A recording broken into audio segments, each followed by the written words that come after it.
What's going on? Hello các bạn, chào các bạn đã trở lại với channel các bạn của mình. Thì hôm nay tiếp tục với series review. Thì hôm nay có lẽ ngày cuối và qua tuần ra mình mới làm lại tại vì mình đi học rồi. Ok, thì tiếp tục thì hôm nay sẽ giới thiệu các bạn một này mình mới sắp lại. Hơi nó gọn gàng xíu ha, đỡ hơn. Rồi, thì đây là Nike Air Force One cổ cao colorway blue and black xanh đen, right? Thì open unboxing. Bật rồi. Mấy này mua rất là lâu, mình nhớ mình mua hồi tháng 7 rồi. Tháng 7 năm ngoái thì nó cũng có tặng đôi dây. Ok, này mình mua của anh Nguyễn Duy Linh. Facebook là Nguyễn Duy Linh. Mua như cả tầm tháng 7. Thì đây là Nike Air Force One. Mình màu này mang rất là dễ chịu. Ok, nó rất là dễ chịu, nó có cái lớp vải gì trong này nè. Đó, mang rất là êm. Ok. Rồi thì tiếp tục thôi. Thì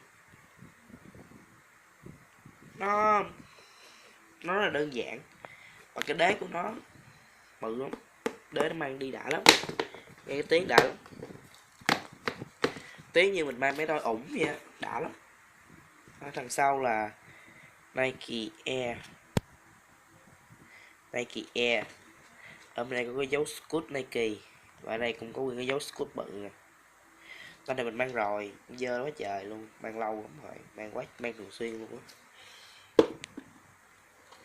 Ở đây nó có cái bảng nè, Air Force One năm 1982. Ok, Nike Air Max, Nike Air Max. Ok, rồi đây nó có cái strap nè, cái này mở ra. Thì nếu các bạn mà muốn mang đi chơi á, muốn mang vô club hay gì mà chụp hình á, các bạn mở strap ra để vậy rất là đẹp. Còn nếu các bạn muốn mang mà xỏ strap vô á cũng được, nhưng mà nó không có bụi bằng cái lúc mà bạn mở strap ra.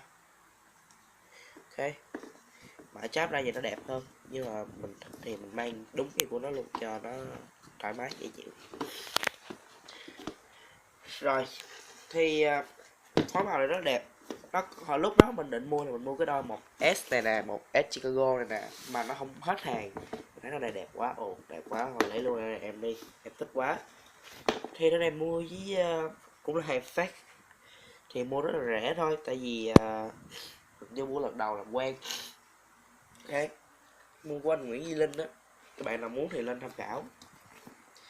Thì đây là một cái video clip khá là ngắn, chưa xong. Ở đây nó có mấy cái lỗ này nè, thường ai cũng bị cái lỗ để thấy khí đó, mình mang vô nóng muốn xỉu luôn ha. Cái đế cũng có chữ Nike Air, mấy các bạn thấy không? Đó, Nike thôi chứ không có Air nha. Đó, nó cái dấu scoot đó, đó. Ok, thì đây là đôi dài vậy thôi, đơn giản, phối màu đẹp, dễ mang dài, dễ dàng phối đồ. Ok, thì đó là những gì mình nói. Thì clip này cũng hơi là ngắn hoặc là hơi xàm, thì các bạn đừng có chửi nha. Thì nhớ làm ơn là subscribe, đăng ký kênh, like, ủng hộ và share giùm mình. Ok, không cần share cũng được, vì like với subscribe để ủng hộ mình thôi, mình có động lực làm thêm. Thì cảm ơn các bạn đã coi, chào các bạn nha, bye.